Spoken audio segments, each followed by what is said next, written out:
အဲ့ကြတော့စောစောတော့ငါရှင်းတဲ့ဗီဒီယိုကနော်ဖုန်းထဲမှာမစိတ်မိလိုက်လို့မလို့အဖေအစကနေပြီးတော့ပြန်ပြောမယ်နော်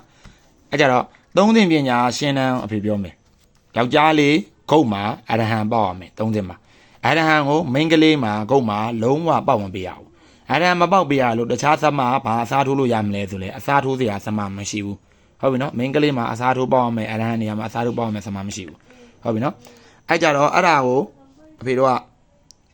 အရဟံကိုဘယ်ကနေစဆွဲမလဲဆိုတာအဖေပြမယ်ဒီချာကပ်ပြငါလက်ကြည့်နေမှာကိုယ်နေအရင်ဦးဆုံးဒီအားလေးဆွဲလိုက်မယ်နော်ဂုံတော်လေးရွတ်မယ်ဒီလိုလေးဆွဲမယ်ဆွဲပြီးအဲ့ဒီကနေမှတစ်ဆက်ထဲမှာအပေါ်ကိုတက်သွားမယ်နော်တက်သွားမယ်ဂုံတော်ယွင်းတက်သွားမယ်တက်သွားပြီးဒီလိုလေးဝိုက်ချမယ်ဝိုက်ချပြီးပြီဆိုတာနဲ့ဒီမှာရားကောက်ကလေးသွားလိုက်မယ်နော်ရားကောက်ကလေးပြီးသွားပြီဆိုတော့ရက်လိုက်မယ်နော်ဟုတ်ပြီနော်ပြီးပြီဆိုမှအပေါ်မှာတိတိမင်းနေနေချိန်မှာအာရဟံတည်တော်မူ၏သုံးသင်ပညာအမွေစမတော်တည်တော်မူပါသည်တည်းဆိုပြီးတော့နော်အဲ့လိုပေါက်ပေးမယ်ဟုတ်ပြီနော်အဲ့ကြတော့အဲ့အာရဟံရဲ့အဆောင်ရှောက်ကိုပြောပါဆိုရင်တဲ့အာရဟံဆိုတာတဲ့ဖရာရဲ့ဂုံတော်ဖြစ်တယ်လူနဲ့ပြမတုံးဦးတို့ရဲ့အပူတော်တို့ကိုခံယူတော်မူတာတော့မြတ်စွာဘုရားတဲ့နော်ကိလေသာတဏှာတို့ကိုတဲ့စိတ်ကြွယ်ရာ၌မကောင်းသောအမှုတို့ကိုတဲ့မပြုတ်ကျင့်တော်မူတော်မြတ်စွာဘုရားတဲ့အများကြီးပဲဘုရားရဲ့ဂုံတော်တွေပါတယ်အာရဟံဆိုတာအဲ့ဒီအတွက်ဒီအရဟံကိုတဲ့ယဟန္တာမထေရကိုတော်မြတ်ကြီးတွေအားတဲ့စောင့်ရှောက်တယ်တဲ့နော်စောင့်ရှောက်တဲ့အတွက်ကိုကလိမ္မာတလောက်စိတ်ကောင်းရှိရင်ရှိတယ်လို့ယဟန္တာမထေရမြတ်ကိုတော်မြတ်ကြီးတွေကိုယ်တိုင်နဲ့အရဟံဂုတ်မှာပေါက်ထားတဲ့ဆရာတွေကိုစောင့်ရှောက်တယ်တဲ့ဟုတ်ပြီနော်အဲ့ဒီအတွက်ဒိဋ္ဌိကိုပြောပါဆိုရင်တော့ဒိဋ္ဌိအစုံရမယ်ပိယလာဘဒနအာရောကျန်ပိယံဒနံလာဘညာနံနော်အကုန်လုံးဒိဋ္ဌိပေါင်းများတာကိုပေးဆွမ်းမယ်တဲ့ဟုတ်ပြီနော်အဆောင်6တေးဆိုရင်စောင့်လာလို့တော့မဟုတ်ဘူးယဟန္တာမထေရကိုတော်မြတ်ကြီးတွေကဘုရားရဲ့အရဟံဂုံတော်ကိုနော်ဂုံတော်ကိုဟိုဘယ်လိုပြောမလဲကာကွယ်စောင့်ရှောက်တဲ့ပုံကိုမြတ်တွေဖြစ်တဲ့အတွက်ယဟန္တာမထေရမြတ်ကိုတော်မြတ်ကြီးတွေရဲ့အဆောင်6မှုကိုခံရမယ်တဲ့မာသမှုကိုခံကုညီစောင့်ရှောက်မှုကိုခံရမယ်တဲ့မာသမှုကိုခံရမယ်တဲ့ဟုတ်ပြီနော်ယောက်ျားလေးမှာပဲဂုတ်ပေါက်ပေးရမယ်မိန်းကလေးမှာလုံးဝပေါက်မပေးရဘူးဟုတ်ပြီနော်အဲ့ဒါသိရမယ်ပြီးရင်ညာဘက်လက်ဖြင့်အတွင်းမှာကြားမပေါက်ရမယ်ယောက်ျားလေးရောမိန်းကလေးရောဒီစမပေါက်ပေးရမယ်ညာဘက်လက်ဖြင့်အတွင်းမှာအဲ့ကြတော့အဖေနောက်တဲ့ချင်းတဲ့ဗီဒီယိုတစ်ပုဒ်ကတော့ထပ်ပြီးတော့တစ်ဝက်ပြန်ဆက်ပေးမယ်နော်အဲ့ကြတော့စမဆွဲမယ်ဆိုရင်ဖေတို့ဘယ်လိုဆွဲရမလဲဆိုတော့အရင်ဆုံးဒီကနားငယ်လေးတစ်လုံးကိုအရင်ဆွဲမယ်လိုလေးဆွဲမယ်ဆွဲပြီးတော့အောက်ကိုချသွားမယ်ဂုံတော်ရွတ်သွားမယ်အပေါ်တက်မယ်တက်ပြီးတော့ဒီလိုလေးပြန်သွားမယ်သွားပြီးတော့အောက်ကိုချမယ်ပြီးတော့အပေါ်ကိုတက်သွားမယ်ဝိုက်မယ်ဟုတ်ပြီနော်အဲ့လိုမျိုးလေးတွေဝိုက်ပြီးကြတော့ဆွဲသွားမယ်ဒီနေရာမှာအဖေရက်မယ်နောက်တဲ့ဗီဒီယိုကဒီကနေပြန်စမှာဖြစ်တဲ့အတွက်နော်အဲ့ကြတော့တိတ်ထီတွေပါတွေရောနောက်တဲ့ဗီဒီယိုမှာအဖေထပ်ပြီးရှင်းပြထားတယ်နော်ဒီချာလီနားထောင်ကြမယ်ဟုတ်ပြီနော်ဟောတက်ပြီးသွားလို့မလို့နော်အဲ့ကြတော့ဒီကနေဆက်ရိုက်မယ်ဒီမှာရက်လိုက်မယ်ရက်ပြီးတော့အပေါ်ကိုတက်မယ်တက်ပြီးတော့ဒီမှာနားငယ်လေးဆွဲမယ်ဟုတ်ပြီနော်အဲ့ကြတော့ဒီလိုပုံစံလေးဖြစ်လာမယ်နားငယ်တုံးလုံးတန်းထားတဲ့နာကြီးတံပေါ့အလဲမှာနာကြီးနော်နာကြီးကိုမှနားငယ်တုံးလုံးထဲထဲမှာထည့်ထားတာအတွင်းနဲ့အဆန်ထည့်ထားတဲ့သဘောပေါ့နော်အဲ့လိုမျိုးထည့်ထားတဲ့နားငယ်တုံးလုံးနာကြီးတံလေးပေါက်လိုက်မယ်ပေါက်ပြီးသွားပြီဆိုရင်နော်ဒါကတော့ပေါက်ရမယ့်အဆင်လိုက်ကိုအဖေကတခါတည်းပြောတာနော်ပေါက်ပြီးသွားပြီဆိုရင်အဖေတို့ဘာပေါက်မလဲဆိုတော့အောက်မှာစကုမာစရမာစိန်နောစတေသောမိတဲ့တည်တော်မူပါသည်တည်းဆိုပြီးရွတ်ပေါအောင်မယ်ဘာလို့လဲဆိုတော့အဲ့ဒါကိုပြီးရင်ထက်ရှင်းပြမယ်ဟုတ်ပြီနော်ဒီဟာကိုလည်းငါသားတို့စုတ်တော်ချမယ်တပည့်2ယောက်တိထားပြီးသားဖြစ်လိမ့်မယ်စတီတေသောမိတဲ့နောက်တစ်လုံးဓမ္မညူဓမ္မတာမီကောဝါရောလေတဲ့တည်တော်မူပါသည်တည်းဟုတ်ပြီနော်နောက်တစ်လုံးဘလူပေတော်ဗလာတယောအာဘောရေတဲ့တည်တော်မူပါသည်တည်းနောက်တစ်လုံးဝရာတော်ဒေတုမေဝရံပထဝီမြေတဲ့တည်တော်မူ၏မိလေရေမြေဓာကြီးလေးပါးတည်တော်မူပါသည်တည်းဆိုပြီးတော့နော်စာတာဘဝဆိုပြီးတော့အဖေတို့အောက်မှာထည့်လိုက်တယ်ထည့်ပြီးသွားပြီဆိုရင်ဒီဘက်မှာနားငယ်လေးဘယ်ဘက်ကနေစဆွဲမယ်နားငယ်ခြေသင်းတည်တော်မူပါသည်တည်းဟုတ်ပြီနော်ဒီဘက်မှာလည်းနားငယ်လေးဆွဲမယ်နားငယ်ခြေသင်းတည်တော်မူပါသည်တည်းဆိုဒီပုံစံလေးထွက်လာမယ်ဟုတ်ပြီနော်ပြီးပြီဆိုရင်အပေါ်ကနေမှာဂုံတော်လေးရွတ်ပြီးတော့ပြီးတက်မယ်ဣတိပိတော့ဘဂဝါဘာညာပေါ့နော်ပြီးပြီဆိုရင်နာကြီးတည်တော်မူပါသည်တည်းနော်သုံးစဉ်ပညာအမွေစမတော်တည်တော်မူ၏ နာကြီးအကာတံမြင်အသေးသားသမတော်တည်တော်မူပါသည်တည်းဆိုပြီးတော့နော်ရှုရမယ်အဲ့ကြတော့ဒီမှာဒါဆိုရင်3စဉ်ညာဘက်လက်ဖြံမှာထိုးနန္တာပြီးသွားပြီအဲ့3စဉ်ညာဘက်လက်ဖြံမှာထိုးနန္တာကတော့ကြာမအကုန်လုံးထိုးရမယ်ဟုတ်ပြီနော်2ဦးလုံးကြာမ2ဦးလုံးညာဘက်လက်ဖြံမှာထိုးရမယ်ကုန်းမှာပေါက်တဲ့အရဟံကတော့မိန်းကလေးလုံးဝမပေါက်ရဘူးအစားထိုးရမယ်စမာလည်းမရှိပါဘူးဟုတ်ပြီနော်မိန်းကလေးဆိုရင်နော်မိန်းကလေးဆိုရင်ဒီလက်ဖြံတစ်ခုမှာပဲပေါက်ရမယ်ဟုတ်ပြီနော်ကုန်းမှာအရဟံလုံးဝမပေါက်ဘူးနော်အဲ့ကြတော့အဲ့ဒါလေးတိထားပြီးပြီဆိုရင်ရှင်းတန်းလာမယ်နော်ရှင်းတန်းကတော့အရဟံဆိုတာကလူနဲ့ပြမှာ3ဦးနော်30ပုံနယ်သားတွေအကုန်လုံးရဲ့အပူဇော်တူကိုခံယူတော်မူလိုက်တော့မြတ်စွာဘုရားဆိုပြီးတော့နော်အဓိပ္ပာယ်မြောက်တယ်အရဟံဆိုတာကနော်အရဟံရဲ့ဂုဏ်တော်တွေအများကြီးပဲပေါ့နော်အဲ့ကြတော့အဲ့ဒါတွေကတော့ဘုရားတရားအကြောင်းနားလည်လို့ဆိုရင်ပိုသိလိမ့်မယ်နော်အရဟံရဲ့ဂုဏ်တော်တွေအဲ့တော့အရဟံဆိုတာကမြတ်စွာဘုရားရဲ့ဂုဏ်တော်တွေဖြစ်တဲ့အတွက်တဲ့ယဟန္တာမထေကိုတော်မြတ်ကြီးတွေစောင့်ရှောက်တယ်တဲ့အဆောင်ရှောက်ကိုပြောပါဆိုရင်တဲ့ဟုတ်ပြီနော်ဘုရားရဲ့ဂုဏ်တော်တွေဖြစ်တဲ့အတွက်အဲ့ဒီအတွက်မင်းကလေးတွေကဂုဏ်မှာအရဟံထုံးပေးလိုက်ပဲဆိုရင်မတန်ရှင်းတဲ့လက်တွေပိုင်းနဲ့ကင်လိုက်တယ်ပြုလိုက်တယ်ဆိုရင်ညစ်ပတ်မှာဆိုလို့နော်ဟိုဘယ်လိုပြောမလဲငရဲကြီးမှာဆိုလို့ဂုဏ်မှာအရဟံမထိုးရဘူးလို့ပြောတာမင်းကလေးတွေယောက်ျားလေးမှာပဲထိုးရမယ်ဟုတ်ပြီနော်ဒိဋ္ဌိရတော့ပယောကဒိဋ္ဌိအထူးမြောက်တယ်နော်လက်လာပပိယဒနအကုန်လုံးကိုပေးစွမ်းတယ်အရဟံဆိုမှတော့ဟုတ်ပြီနော်ဘုရားရဲ့ဂုဏ်တော်သူဖြစ်တဲ့အတွက်နော်အဲ့ကြတော့ဒိဋ္ဌိရတော့အကုန်ရမယ်ပိယလာဘကာယပယောကအကုန်လုံးဒိဋ္ဌိမှန်တယ်များထပ်မယ်အဆောင်လျှောက်ဆိုပြောပါဆိုရင်ယဟန္တာမတိကိုရောမြတ်ကြီးတွေကိုယ်တိုင်နဲ့စောင့်ရှောက်မှုကိုရမယ်တဲ့မဆမှုရမယ်တဲ့အရဟံကဟုတ်ပြီနော်ပြီးရင်ညာဘက်လက်ပြန်မှာယောက်ျားမင်းကလေးရောထိုးရတယ်သမနော်အရင်ဦးဆုံးနာကြီးလေးဂုံတော်တွေအများကြီးပဲပေါ့နော်အဲ့ကြတော့အဲ့ဒါတွေကတော့ဖရာတရားအကြောင်းနားလည်လို့ဆိုရင်ပိုသိလိမ့်မယ်နော်အရဟံရဲ့ဂုံတော်တွေအဲ့တော့အရဟံဆိုတာကမြတ်စွာဘုရားရဲ့ဂုံတော်တွေဖြစ်တဲ့အတွက်တဲ့ယဟန္တာမထေကိုတော်မြတ်ကြီးတွေစောင့်ရှောက်တယ်တဲ့အဆောင်ရှောက်ကိုပြောပါဆိုရင်တဲ့ဟုတ်ပြီနော်ဖရာရဲ့ဂုံတော်တွေဖြစ်တဲ့အတွက်အဲ့ဒီအတွက်မင်းကလေးတွေကဂုံမှာအရဟံထုံးပေးလိုက်ပဲဆိုရင်မတန်ရှင်းတဲ့လက်တွေပိုင်းနဲ့ကင်လိုက်တယ်ပြုလိုက်တယ်ဆိုရင်ညစ်ပတ်မှာဆိုလို့နော်ဟိုဘယ်လိုပြောမလဲငရဲကြီးမှာဆိုလို့ဂုံမှာအရဟံမထိုးရဘူးလို့ပြောတာမင်းကလေးတွေယောက်ျားလေးမှာပဲထိုးရမယ်ဟုတ်ပြီနော်ဒိဋ္ဌိရတော့ပယောကဒိဋ္ဌိအထူးမြောက်တယ်နော်လက်လာပပိယဒနအကုန်လုံးကိုပေးစွမ်းတယ်အရဟံဆိုမှတော့ဟုတ်ပြီနော်ဘုရားရဲ့ဂုဏ်တော်သူဖြစ်တဲ့အတွက်နော်အဲ့ကြတော့ဒိဋ္ဌိရတော့အကုန်ရမယ်ပိယလာဘကာယပယောကအကုန်လုံးဒိဋ္ဌိမှန်တယ်များထပ်မယ်အဆောင်လျှောက်ဆိုပြောပါဆိုရင်ယဟန္တာမတိကိုရောမြတ်ကြီးတွေကိုယ်တိုင်နဲ့စောင့်ရှောက်မှုကိုရမယ်တဲ့မဆမှုရမယ်တဲ့အရဟံကဟုတ်ပြီနော်ပြီးရင်ညာဘက်လက်ပြန်မှာယောက်ျားမင်းကလေးရောထိုးရတယ်သမနော်အရင်ဦးဆုံးနာကြီးလေးဆွဲလိုက်တယ်နောက်တဲ့နာကြီးတစ်လုံးဆွဲတယ်အပေါ်တက်သွားတယ်နာကြီးတစ်လုံးပြီးတွက်သွားတယ်အဲ့ဒီ3လုံးကတဲ့နာငယ်3လုံးနာကြီးတံနဲ့တီတော်မူပါသေးဆွဲရမယ်တဲ့ဆွဲတဲ့နေရာမှာတဲ့နော်ဒီဘက်မှာလည်းနာငယ်တစ်လုံးနဲ့ဒီဘက်မှာလည်းနာငယ်တစ်လုံးအပေါ်မှာလည်းနာကြီးတစ်လုံးနဲ့အားလုံးပေါင်းကနာငယ်လေးတွေကြီးက9လုံးနာကြီးက2လုံးဆို9လုံးတဲ့ဒီနာငယ်တွေနာကြီးတွေဆိုတာတဲ့အဖို့ဓာတ်တွေအပူဓာတ်တွေဖြစ်တယ်တဲ့အဲ့အပူဓာတ်တွေကတဲ့ခန္ဓာကိုယ်ရဲ့ညာဘက်လက်မှာတဲ့လူတွေရဲ့ညာဘက်လက်မှာပေါက်ပေးတယ်ဆိုရင်တဲ့လူတွေရဲ့ညာဘက်လက်ကတဲ့အပူလက်ဖြစ်တယ်တဲ့အပူလက်ဆိုတာကလှုပ်ရှားမှုများတဲ့သွေးကျဲတဲ့လက်သွေးပူတဲ့လက်ဖြစ်တယ်အဲ့ဒီရဲ့လက်မှာတဲ့အဖေတော့အပူသမားတွေဒီပေါက်ပေးထားတယ်တဲ့နော်အကုန်လုံးက net city တွေစောင့်ရှောက်တယ်အပူဓာတ်တွေအဖို့ဓာတ်တွေ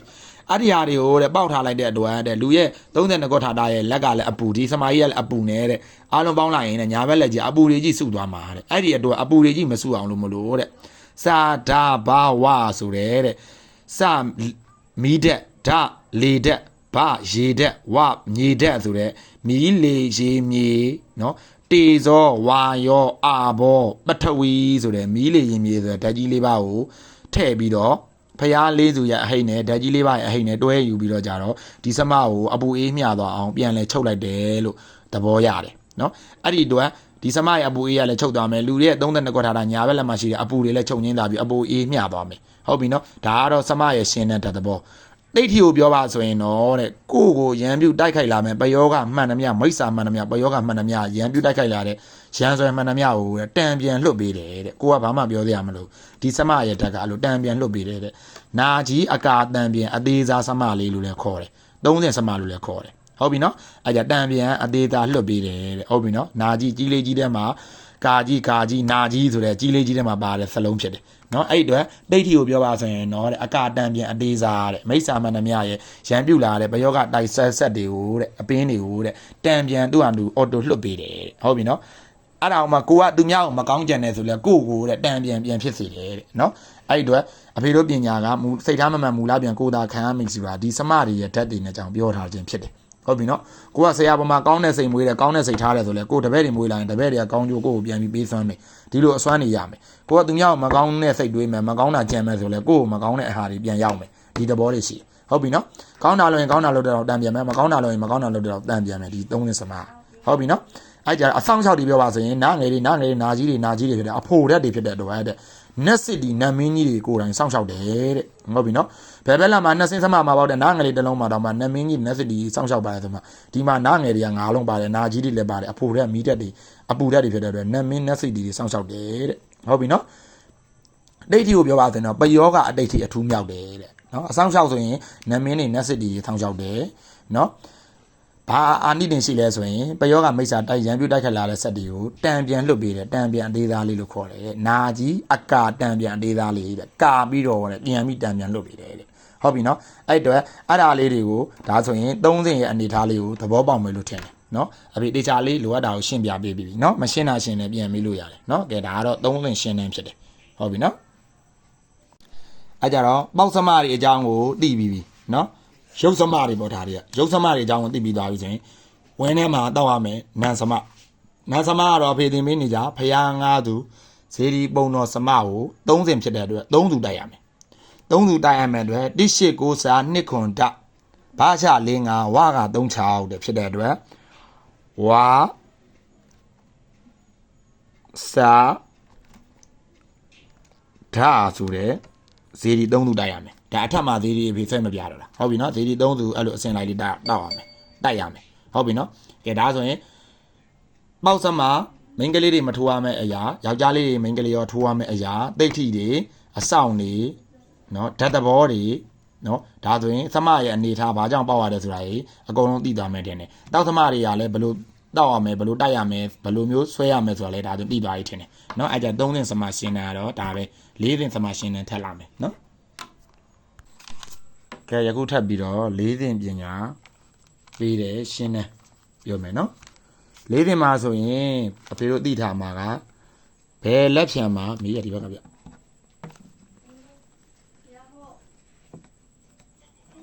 ဘယ်လက်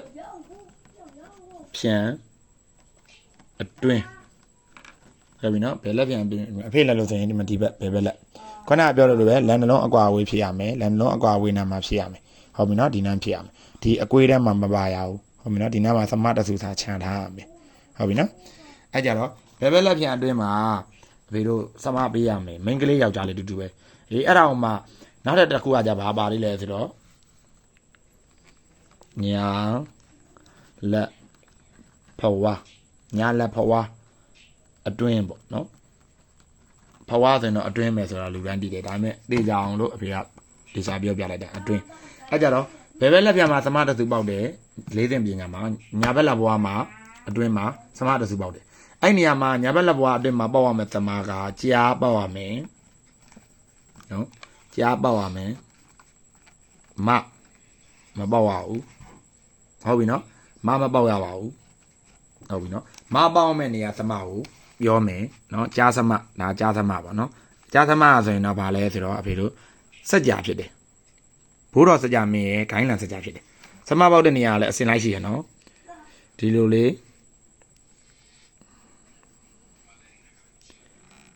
ီလိုလေးသွားမယ်ဟုတ်ပြီနော်ဒီလိုလေးသွားမယ်ပြီးရင်ဒီလိုတက်မယ်ဟုတ်ပြီနော်ဒီလိုသွားမယ်ဒီလိုအပေါ်တက်မယ်ပြီးရင်ဒီဘက်ကနေတခါလေးလိုသွားမယ်ဒီအောက်ကနေလိုသွားမယ်ဂုံတော်ရွတ်မယ်ပေါင်းရင်းနဲ့ဒီဘက်ကလည်းဒီလိုသွားမယ်နောက်ဆုံးဒီကနေဒီလိုအပြီးတက်မယ်ဟုတ်ပြီနော်ဒါကဖေးဘိုးတော်စကြမင်းရဲ့4သင်မှာဂိုင်းဝင်ဖြစ်အတိမတ်ပြုလိုက်တယ်တဲ့4သင်ဂိုင်းလန်စကြဖြစ်တယ်တဲ့နော်ပယောကအတိတ်ထိအထူးမြောက်တယ်ပယောကအထူးကြောက်တယ်ညာဘက်လက်ဝါအတွင်းမှာနော်ညာဘက်လက်ဝါမှာဘယ်လိုနေရာမှာပေါက်အောင်လဲဆိုတော့အဖေတို့ဒီနေရာလေးမှာလက်မရဲ့အောက်ခြေလေးဒီလိုနေရာလေးမှာဒီတောင်လေးမှာဟုတ်ပြီနော်ဒီနေရာလေးမှာပေါက်လာညာဘက်လက်ဝါဆိုပြီးတော့ဒီလိုအတွင်းနေရာမှာပေါက်မှာမဟုတ်ဘူးနော်ညာဘက်လက်ဝါအတွင်းလက်မအောက်ဟုတ်ပြီနော်ညာဘက်လက်ဝါအတွင်းလက်မအောက်ဟုတ်ပြီနော်အဲ့ကြတော့အဲ့ဒါလေးကိုပေါက်အောင်မယ်အဲ့ဒီပေါက်တဲ့နေရာမှာဒီစမကဆိုရင်စက်ကြာကအဝင်စက်ကြာဖြစ်တယ်အဝင် ဆက်ကြာနော်ဖြစ်တယ်အဝင်ဆက်ကြာအဲ့အဝင်ဆက်ကြာကိုမှားပြီးအထွက်ဆက်ကြာကြီးသွားပေါက်လို့မရဘူးအထွက်ဆက်ကြာဆိုရင်ဘယ်လိုလုံးဆိုတာဖြေပြမယ်နော်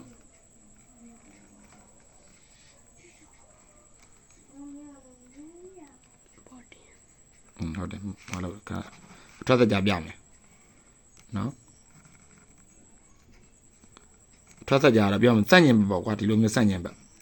ဒီလိုစန့်ကျင်ပဲနော်ဒီမှာကြည့်မတူဘူးနော်ဒါအထွက်ဆက်ကြာဒါအဝင်ဆက်ကြာဒီ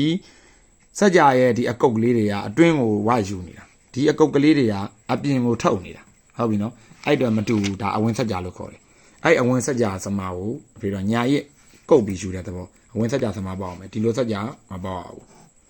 ဟုတ်ပြီနော်အဲ့ဒါသိထားရမယ်ဟုတ်ပြီနော်အဲ့ဒါကယောက်ျားလေးမှာပေါ့ရမယ်ညာဘက်ညာလက်ဖွားအတွင်းလက်မအောက်ခြေလေးမှာဒီလိုနေရာလေးမှာပေါ့ရမယ်အဆောင်ရှောက်ကိုပြောပါဆိုရင်အဖေကြီးဘိုးတော်စကြမင်းကိုယ်တိုင်ဘိုးတော်အေးကိုယ်တိုင်ဆောင်ရှောက်တယ်ဂိုင်းဝင်ဖြစ်တဲ့၄စင်မှာဒီ၄စင်စမစကြစမပေါက်လိုက်ပြီးဖြစ်တဲ့အတွက်၄စင်မှာဂိုင်းဝင်ဖြစ်အတိမဲ့ပြုခြင်းခံရပြီတဲ့နော်ဂိုင်းလည်းအမှန်တစိတ်စကြကိုထိုးဘယ်လိုပြောမလဲထိုးနှံလိုက်တာပေါ့နော်အဲ့အတွက်ဂိုင်းဝင်ဖြစ်တာပြီတဲ့ဖေးဘိုးတော်စကြမင်းဆောင်ရှောက်တယ်ဘိုးတော်အေးဆောင်ရှောက်တယ်ပယောဂဒိဋ္ဌိအထူးမြောက်တယ်ပယောဂနိုင်တယ်ကာယဒိဋ္ဌိအထူးမြောက်တယ်ပိယဒိဋ္ဌိအထူးမြောက်တယ်ဟုတ်ပြီနော်ပြီးရင်ခုနကပြောတဲ့ဒိဋ္ဌိကတော့ပိယဒိဋ္ဌိကာယဒိဋ္ဌိပယောဂဒိဋ္ဌိအထူးမြောက်တယ်အဆောင်လျှောက်ကတော့အဖေးဘိုးတော်စကြမင်းဆောင်လျှောက်တယ်ဟုတ်ပြီနော်အဲ့ကြတော့ဒီသဘောတွေဒါဆိုသိသွားပြီဓာတ်သဘောတွေသိသွားပြီနော်သိသွားပြီဆိုရင်မိန်းကလေးကလည်းခုနကပြောတဲ့ညာဘက်လက်ဝါလက်ဖမအဲ့ဒီညာလက်ဖွားအတွင်လက်မအောက်မှာပဲမိန်းကလေးပေါက်မယ်ဆမမှာကြတော့ဒီလိုကလေးပေါက်အောင်မယ်ကာယမထဆိုပြီးအဲ့လိုလေးအစင်လိုက်လေးပေါက်အောင်မယ်ဒီလိုလေးဒီနေရာလေးမှာဒီလိုလေးပေါက်အောင်မယ်နော်ဒီလိုလေးညာဘက်လက်ဝါးလေးမှာနော်အဲ့လိုလေးပေါက်အောင်မယ်ဒီကာယမထဆိုဆမစัจ जा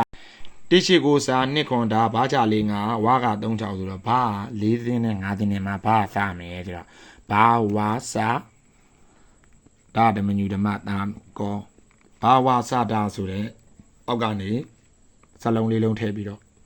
ဇေဒီဖျား5စုဇေဒီပုံတော်စမ4စုဆွဲရမယ်ဆွဲပြီးတော့တောက်စမဒီလိုဖန်တီးရမယ်ဟုတ်ပြီနော်အဲ့ကြတော့ဒါတောက်စမတောက်ရမယ်အနေထားဆွဲရမယ်အနေထားဒါလိုပြီးသွားပြီဟုတ်ပြီနော်အဲ့ကြတော့တောက်စမရဲ့ပေါက်ပုံပေါင်နီးတွေအစလည်းအစုံပေါက်ပုံပေါင်နီးတွေတည်သွားပြီနော်ဒီဆက်ကြမှာဆိုရင်ဒီလိုအခါပြက်လေးကအရင်သွားမယ်ပြီးရင်ဒီအောက်ကနေပြီးပေါ်တက်မယ်ပြီးရင်ဒီလိုသွားမယ်ဒီအောက်ကဆင်းမယ်ဒီလိုသွားမယ်ဒီလိုသွားမယ်အဲ့အစင်လိုက်တိုင်းပေါက်အောင်မယ်ဒါမှဆွဲနည်းအမှန်အဝင်ဆက်ကြခေါ်တယ်မှားလို့မရဘူးနော်မိန်းကလေးမှာဆက်ကြလုံးဝမပေါက်ရဘူးကာယမာတာအမေမေတော့စမပေါက်အောင်မယ်ယောက်ျားလေးမှာအဝင်ဆက်ကြပေါက်ပြီးတော့အထွက်ဆက်ကြကြီးတော့ပေါက်လို့မရဘူးမှားတယ်ဟုတ်ပြီနော်ပြီးရင်ဘယ်ဘက်လက်ဖြံအတွင်းမှာကြာရောမာရောနော်ကြာမနှစ်ဦးလုံးကိုဘယ်ဘက်လက်ဖြံမှာပေါက်ရမယ်ဟုတ်ပြီနော်အဲ့ကြတော့အဲ့ဒါလေးတွေအကုန်လုံးပြီးသွားပြီလို့ထင်တယ်နော်ဒါ၄စင်ရှင်းတန်းဖြစ်တယ်အဲ့ကြတော့မိန်းကလေးရကြတော့ညာဘက်လက်ပွားအတွင်းလက်မအောက်လေးမှာဒီလိုကာယမထာဆိုစလုံးလေး၄လုံးပေါက်ပေးရမယ်နော်ဒီစัจ जा အစားယောက်ျားလေးကစัจ जा ပေါက်အောင်မယ်ဒါဆိုရင်တော့မိန်းကလေးမှာ၄စင်မှာသူအစားထိုးရမယ်ဆမရသွားပြီကာယမထဟုတ်ပြီနော်ဒီဆမရသွားမယ်နော်ယောက်ျားလေးမှာဆိုရင်တော့ဒီစัจ जा ပေါက်အောင်မယ်ဟုတ်ပြီနော်ပြီးရင်ဘာလို့ဒီဟာကိုအရင်ပေါက်ရတယ်လဲညာဘက်လက်ပွားကို၄စင်မှာအရင်ပေါက်ရလဲဆိုတော့ဖေးဘိုးတော်စัจ जा မင်းစောင်းကြောက်တဲ့ဆမကိုအရင်ပေါက်ရတယ်မပေါက်ဘဲနဲ့ဘယ်ဘက်လက်ပြန်တွင်ကဆမကိုပေါက်လိုက်တယ်အမေမေတော်ဆမ၄စင်ဆမကိုပေါက်တယ်ဆိုရင်တဲ့ဖေးဘိုးတော်စัจ जा မင်းကိုတဲ့နော်ဟိုဘယ်လိုရမလဲစော့ကားရကြတယ်အဲ့ဒီတော့အကာရတရားမဖြစ်အောင်လို့မလို့ဖေးတော့ညာဘက်လက်မှာညာဘက်လက်ဝါအတွင်းမှာကာယမာထာနဲ့ဒီစัจ जा နဲ့မိန်းကလေးဆိုလည်းကာယမာထာယောက်ျားလေးဆိုစัจ जा အဲ့ဒါအရင်ပေါက်တယ်အဲ့ဒါပြီးပြီဆိုမှဘယ်ဘက်လက်ပြန်အတွင်းသမလာမယ်နော်ဘယ်ဘက်လက်ပြန်အတွင်းသမကတော့ဘယ်လိုလဲဆိုတော့ကာယမာထာဆိုတဲ့စလုံးလေးလုံးအရင်ပေါက်မယ်အဲ့ပေါက်တဲ့နေရာမှာပထမဦးစွာတော့ဂုံတော်နဲ့ဂုံတော်ကိုပါရွတ်ပြီးတော့စာပြုတ်လိုက်မယ်ပြုတ်ပြီးပြီဆိုရင်အမေမေတော်ကာလာရွတ်ပြီးတော့ပေါက်သွားအောင်ပေါက်သွားပြီးပြီဆိုရင်ဘာလားမလဲဆိုတော့ဒီအပေါ်မှာစာစကုမာစရမာစိန်တော့တေသောမိတဲ့ဒီတော်မူပါသည်တည်းဟုတ်ပြီနော်နောက်တနေရာမှာဒါဓမ္မညုဓမ္မတာမီကောဝါရောလေတဲ့ဒီတော်မူပါသည်တည်း နောက်တဲ့နေရာမှာဘာဘလူပေတော့ဗလာတရောအာဘောရည်တဲ့တည်တော်မူပါသည်တည်းနောက်တဲ့ဒီဘက်တောင်မှာဝဝရာတော်ဒေတုမေဝရံပထဝီမြေတဲ့တည်တော်မူရင်မြေလေးမြေဓာတ်ကြီးလေးပါစမတော်တည်တော်မူပါသည်တည်းဆိုပြီးပြီဆိုရင်ဒီကနေပြီးတော့နားငယ်လေးဆင်းချမယ်နားငယ်ခြေသင်းတည်တော်မူပါသည်တည်းဒီမှာလည်းနားငယ်လေးဆင်းချမယ်နားငယ်ခြေသင်းတည်တော်မူပါသည်တည်းဒီမှာလည်းနားငယ်လေးဆင်းချမယ်နားငယ်ခြေသင်းတည်တော်မူပါသည်တည်းဒီမှာလည်းနားငယ်လေးဆင်းချမယ်နားငယ်ခြေသင်းတည်တော်မူပါသည်တည်းဆိုပြီးနားငယ်လေးလုံးခြေသင်းဆင်းမယ်ပြီးပြီဆိုရင်အောက်ကနေလာလေးပေါက်မယ်ဂုံတော်ရွတ်မယ်လာအေးသည်ဂုံတော်ရွတ်ပြီးတဲ့အချိန်မှာအပေါ်မှာလည်းထပ်ပေါက်မယ်လာလေးလာအေးစီဆိုပြီးတော့နော်ဒါလေးစင်စမဖြစ်တယ်အဲ့လေးစင်စမကဒါပေါ့ရမယ့်အနေထားကိုအစင်လိုက်ပြောပြသွားတယ်ကျိုးရမယ့်အနေထားပြောပြသွားတယ်သဘောတရားကိုပြောပြမယ်ကာယမထဆိုပြီးပေါက်တာတော့အမေမေတော်စမဆိုရင်ငါတို့လည်းတည်ပြီးသားပြီးရင်လာပန်းဒဏ္ဍညာနဲ့အကုန်လုံးကိုပေးဆွမ်းတဲ့စမဖြစ်တယ်အဲ့အတွက်ပိယဒိဋ္ဌိလာဘဒိဋ္ဌိဒနာဒိဋ္ဌိအာရောကျန်ဒိဋ္ဌိနော်အကုန်လုံးပြီးမြောက်တယ်နော်ဟုတ်ပြီနော်အမေမေတော်ကိုယ်တိုင်စောင့်ရှောက်တယ်အဲ့အတွက်အမေမေတော်စောင့်ရှောက်တဲ့စမကိုတဲ့ဘေးမှာနားငယ်လေးတွေခြေတော်လေးတွေကတဲ့ဘေးမှာဒီလိုလေးဘယ်ပြန်လေးတွေတော့ထားတယ်တော့ထားတဲ့အဲ့နားငယ်ခြေတော်လေးတွေကတဲ့အမေမေတော်စောင့်ရှောက်တဲ့စမမှာတဲ့နားငယ်ကနတ်မင်းနေနတ်စစ်တီတွေလာမဆောင်ရှောက်ဘူးတဲ့အမေမေတော်ဆောင်ရှောက်တဲ့သမမာတဲ့နတ်သားလာမဆောင်ရှောက်ဘူးနတ်သမီးတွေပဲလာဆောင်ရှောက်မယ်အဲ့တော့လေးတင်သမမာတဲ့ဘယ်လိုပုံပုံမျိုးတွေဆောင်ရှောက်တယ်ဆိုတော့လေမဲတော်နတ်တွေမဲတော်နတ်သမီးတွေနတ်တွေမဲတော်နတ်တွေမှန်သမျှဆောင်ရှောက်တယ်အဲ့အတွက်ဒီသမကပြောမှဆိုရင်အနုသမပေါ့ကွာတနည်းပြောမှဆိုရင်ပိယလာဘဒနာညာနာအာရောကျန်အဲ့ဒီဟာတွေအတွက်ကိုစားပြုပြီးတော့ဒိဋ္ဌိတွေမြောက်တဲ့သမဖြစ်တယ်အမေမေတော်ထူးဆောင်ရှောက်တယ်ပေါ့ခေါင်းဆောင်ပြီးတော့နော်အဲ့ဒီမှာအဲ့ဒီသမတွေအကုန်လုံးကမင်္ဂလေးဓာတ်တွေဖြစ်တဲ့အတွက်အမဓာတ်တွေဖြစ်တဲ့အတွက်အေးပေါ့အေးဖြစ်တဲ့အတွက်ဒီမှာလည်းလာပေးထားတယ်ဒီမှာလည်းလာလို့ရေးထားတယ်အဲ့အတွက်လာတွေကလည်းအေးအကုန်လုံးဒီစမတွေအေးတွေကြီးပေါက်ထားတဲ့အတွက်လူရဲ့32ခုထားတာပြပဲလက်ကအေးတွေကြီးစုနေမယ်စုနေတဲ့အတွက်အေးတွေကြီးတဲ့လူရဲ့ဘယ်ဘက်လက်မှာပေါက်လိုက်တယ်ဆိုရင်အကုန်လုံးအေးခဲကုန်မှာဖြစ်တဲ့အတွက်တဲ့စာဓာဘဝဆိုတဲ့မီးလေးရေမြေတဲ့ဓာတ်ကြီးလေးပါးနဲ့ညှိလိုက်တဲ့အတွက်တဲ့စမရဲ့အေးတဲ့ဓာတ်တွေလည်းအပူအေးမျှသွားမယ်တဲ့ဘယ်ဘက်လက်မှာရှိတဲ့ညီညီလေးကိုင်းတုံးခါနဲ့ဘယ်ဘက်လာမှာရှိတဲ့အေးတက်တွေလည်းအပူအေးမျှသွားပြီးတော့တဲ့အကုန်လုံးဓာတ်ကြီးလေးပါညီညွတ်သွားမယ်ဟုတ်ပြီနော်အဲ့တော့အဲ့ဒီသဘောမျိုးနဲ့ဒီစမာစာတာဘဝထည့်ပြီးတော့ပေါရခြင်းဖြစ်တယ်နော်သူ့ရဲ့ဓာတ်သဘောရဲ့ဒါပြောပြီးပြီအဆောင်နေရဆိုရင်တော့အမေမဲတော့သူအတ္တိအမေမဲတော့ဥဆောင်ပြီးတော့ကြတော့မဲတော်နတ်တွေမဲတော်နတ်သမီးတွေအကုန်လုံးစောင့်ရှောက်ပါတယ်တဲ့နော်ဒိဋ္ဌိတွေကတော့ခုနပြောတဲ့ပိယလာဘဒနာညာနာအာရောကျန်နော်အဲ့ဒီဒိဋ္ဌိတွေအကုန်မြောက်တယ်ကာယဒိဋ္ဌိကလွဲပြီးတော့ကျန်တဲ့ဒိဋ္ဌိတွေအကုန်မြောက်တယ်ဟုတ်ပြီနော်အဲ့ကြတော့ဒါကလေးစဉ်စမားဖြစ်တယ်နော်ပေါင်းမယ်နေထားတွေအဆောင်တွေဓာတ်သဘောတွေဒါဆိုသိကြမယ်ထင်တယ်ဟုတ်ပြီနော်ကဲတေချာသိရမှာတော့ဒီစัจ जा စမားကိုလက်ဝါးမှာအရင်ပေါက်မယ်ပေါက်ပြီးမှဒီလက်ဖြံဘယ်ဘက်လက်ဖြံအတွင်းမှာပေါက်အောင်မယ်ဟုတ်ပြီနော်အဲ့ဒါကိုလုံးဝမှားလို့မရဘူးစัจ जा ကိုအဝင်စัจ जा ပေါက်အောင်မယ်အထွက်စัจ जा လုံးဝပေါက်လို့မရဘူးအဲ့ဒါသိရမယ်ပြီးရင်လေးတင်ဖြစ်တဲ့အတွက်တိရှိကိုစာနှစ်ခွန်ဒဘာချ၄၅ဆိုတော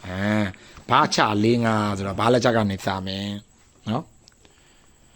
်ဘာဘလူပေတော့ဗလာတရောဝဝလာတော့ဒီတူမေဝရံနော်မိရရှိပြငေးမှာပြောနေ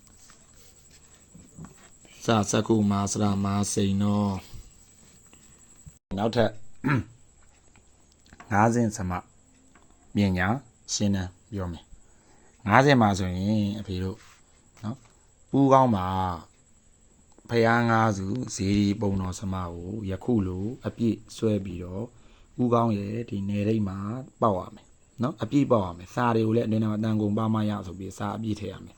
်ပြီးရင်အောက်မှာစာစကုမှာစရာမှာစိန်တော်ဆိုထည့်ရမယ်ထည့်ပြီးပေါက်ရမယ်ယောက်ျားလေးပဲပေါက်ရမယ်ဒီပုံတော်ကိုမိန်းကလေးလုံးဝမထူရဘူးဇေဒီမအုပ်အောင်မပေါက်အောင်ဟုတ်ပြီနော်မိန်းကလေးလုံးဝမပေါက်အောင်နော်အဲ့ကြတော့ယောက်ျားလေးမှာဆိုရင်ဒီဇေဒီပုံတော်စမဆွဲမယ်ဖယားငါးစုဇေဒီပုံတော်စမဆွဲမယ်အောက်ကစစကုမှာဆိုတာမာစိန်တော့ဆိုဆွဲမယ်ဆွဲပြီးသားကြီးဆိုရင်ရွှေရင်ဖရင်ကနေလဲတခြားလေးထိုးနိုင်ရမယ်တခြားပေါ့အောင်မယ်ဂုံတော်တွေရွတ်ဖက်ပြီးတော့ဖယားငါးစုထည့်ပြီးဆိုလဲဘုံတော်နဲ့ကြီးမြတ်တော်မူတော့ကောက်ကတန်ကုံတော်မြတ်စွာဘုရားတည်တော်မူပါသည်ဆိုပြီးတော့အဲ့လိုဆင်းလိုက်ရွတ်သွားပြီးတော့ရွတ်သွားမယ်အရိမီဒီယမြတ်စွာဘုရားတည်တော်မူရဲ့ဖယားငါးစုကြွားရှိပေးသနာတော်မူပါဖယားဆိုဖယားပြင်လိုက်မယ်ပြီးရင်အေးတာညက်ဒီအတုမရှိဆိုပြီးတော့နော်50ဘုရား50စုဇေဒီပုံတော်စမတီတော်မူ၏50ပညာမူတီတော်မူပါသည်တည်းဆိုပြီးတော့ပြီးရမယ်ဟုတ်ပြီနော်စာစကုမာစရာမစိန်တော့ဟုတ်ပြီနော်အဲ့ဒါပြီးရမယ်အဲ့ဒီနေရာမှာမိန်းကလေးဆိုရင်ဒီဇေဒီမပေါက်အောင်ဘာပေါက်မလဲဆိုတော့မိန်းကလေးမှာအစာတုစမတာဖြစ်တယ်နော်အဲ့လည်းမှာကားရှက်အားရှာလေးတစ်ဖက်ကဖွင့်ထားမယ် ဒီမှာနားငယ်လေးတွေကိုနားငယ်ချီတော်လေးတွေကိုနော်ဒါနားငယ်ချီတော်လို့ခေါ်တယ်နားငယ်ချီတော်လေးတွေကိုဟိုဘက်ဒီဘက်တော့မယ်တော့ပြီးအောက်ကနေမှစာတာပါဝါဆိုတဲ့နော်စကုမာဆရာမစိန်နဲ့ဓမ္မကြီးဓမ္မတာမျိုးကဘလူပြီးတော့ဗလာတော့ဝါလာတော့ဒီတူမေဝဒန်ဆိုပြီးလဲယူရမယ်ပြီးရင်တေသောဝါယောပထဝီနော်တေသောဝါယောအာဘောပထဝီဆိုတဲ့မီးလေရင်မြေးဆိုတဲ့တက်ကြီးလေးပါလဲယူရမယ်နော်အဲ့ဒါကိုမိန်းကလေးရဲ့ဥကောင်းမှာ90အနေနဲ့ပေါက်ပေးရတယ်ထိုးပေးရတယ်နော်ရွှေတိုင်းအုပ်ရတယ်တူတူပဲနော်ဇေဒီနဲ့ဒါနဲ့ပဲ꿰တာတယ်မိန်းကလေးမှာကျတော့ဒီစမပေါက်ရတယ်ယောက်ျားလေးမှာဆိုရင်ဇေဒီပုံတော့စမအပြည့်အုပ်ရတယ်ဟုတ်ပြီနော်ပြီးရင်နှက်ခမ်းမှာသူစံပါမခောအောက်မှာသူစံပါတီဆိုတဲ့အဆက်ကလေး60ချမယ်အပေါ်နှက်ခမ်းမှာ50သူစံပါမခောဆိုတဲ့အဆက်ကလေး50ချမယ်နော်ဒီလိုမျိုးလေးတွေအဆက်ကလေးတွေပဲချသွားမှာနော်ဒီလိုလေးတွေပဲချသွားမှာဘယ်သက်ကရွတ်မယ်သူစံပါမခောသူစံပါတီဆိုပြီးတော့ချသွားမယ်ကြားရောမာရောပေါက်အောင်မယ်အဲ့ဒါကိုရှင်းပြမယ်အတန်နဲ့ပဲရှင်းပြတော့မယ်သူဆိုတာတဲ့သူကတတိအမေမေတော်ဖြစ်တယ်တဲ့စံဆိုတာစံနီမေတော်ဖြစ်တယ်တဲ့ပဆိုတာပါရမီတော်နတ်မင်းဖြစ်တယ်တဲ့မဆိုတာမဟာသိမ့်ပိန်းတဲ့နတ်မင်းဖြစ်တယ်တဲ့ဂောဆိုတာဂောရမန္တနတ်မင်းဖြစ်တယ်တဲ့နော်ဒီအောက်မှာရှိတဲ့တုဆိုတာတုရိယနေမင်းတဲ့နော်စံစန္နာလာမင်းတဲ့ပဆိုတာဒီပေါ်မှာကျတော့တုစံပဆိုဗဒပတိနတ်မင်းနော်ဒီဘက်မှာကျတော့ပါရမီတော်လို့ပြောထားတယ်နော်ဒီမှာကျတော့ပါကြတော့ပဇာပတိနမင်းလို့ခေါ်တယ်တဲ့ဒီဘက်မှာတိရကြတော့တိတ်တမှုနမင်းလို့ခေါ်တယ်ဒီတိတ်တမှုနမင်းအားဆိုရင်တဲ့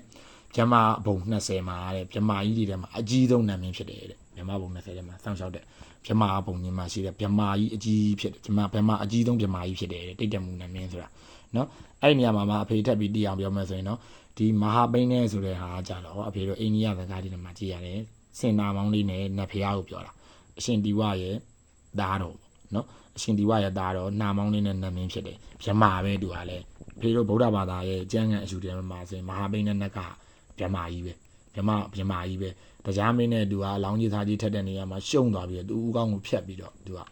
ရှုံတဲ့အနေနဲ့သူက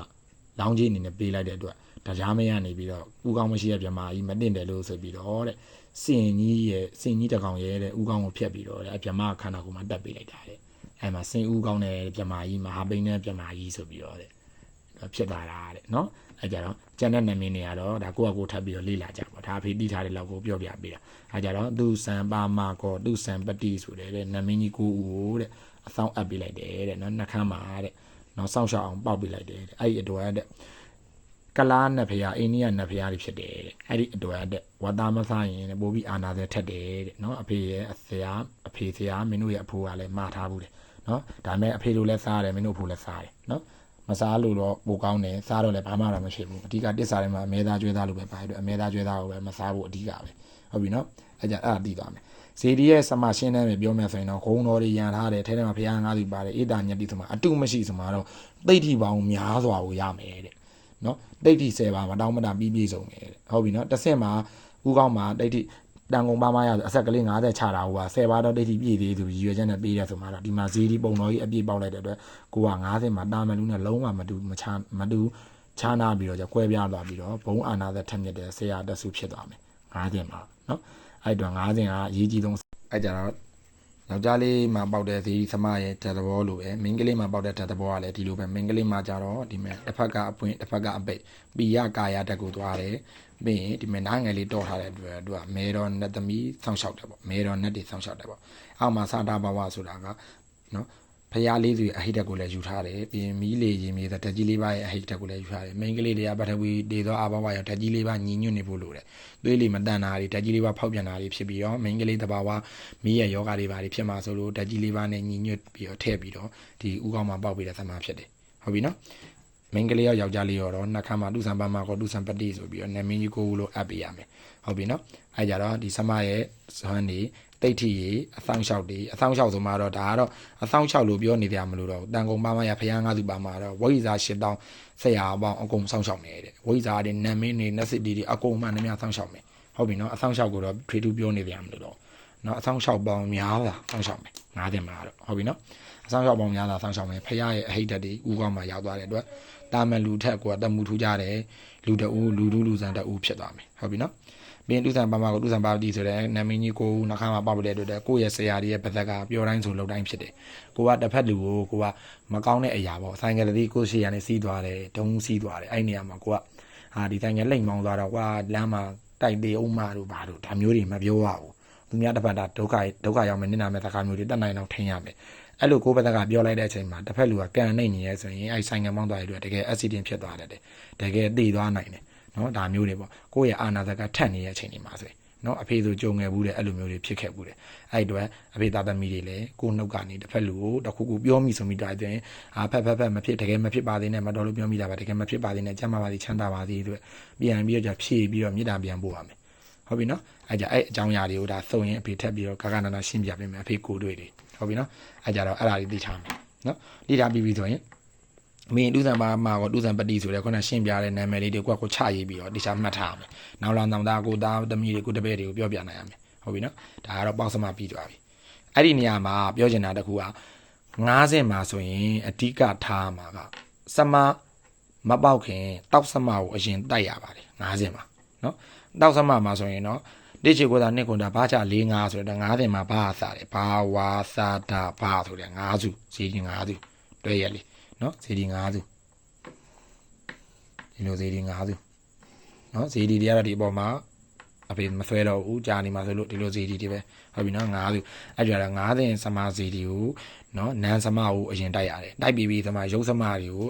ထိုးနှံပေါက်နှံပေးရတယ်ဒါကတော့90မှာအရေးကြီးတဲ့အဆင့်ဖြစ်တဲ့အတွက်တဲ့အဖေကြီးလက်ထက်ကနေမှားထားခဲ့တယ်90မှာတဲ့တောက်စမတိုက်ပြီးမှာတဲ့ပေါက်စမပေါက်ရန်ဆိုပြီးတော့တဲ့မရောဘူးတဲ့မှားထားခဲ့တယ်နော်အဲ့ကြအဲ့ဒါတွေကိုလည်းအဖေတော့လိုက်နာရမယ်အဲ့ဒါကိုလုံးဝမမေ့ကြပါနဲ့ဟုတ်ပြီနော်ကဲအဲ့ကြတော့ပေါက်စမလည်းတည်ပြီတိတ်ထီလည်းတည်ပြီသဘောတရားလည်းတည်ပြီတောက်စမလည်းတည်သွားပြီဒါဆိုရင်9တင်ရှင်နံပြီးသွားပြီကြားပေါက်မှာစီဒီအော်ရမယ်မလုံးဝစီဒီမအော်အောင်မကြတော့အစားထိုးစမဒီစမပေါက်ရမယ်ဟုတ်ပြီနော်အဲကြတော့အဲ့ဒါလေးတွေတည်ထားမယ်ဟုတ်ပြီနော်ဒါကတော့9ဆင့်စမရှင်းတယ်ဒါပဲနော်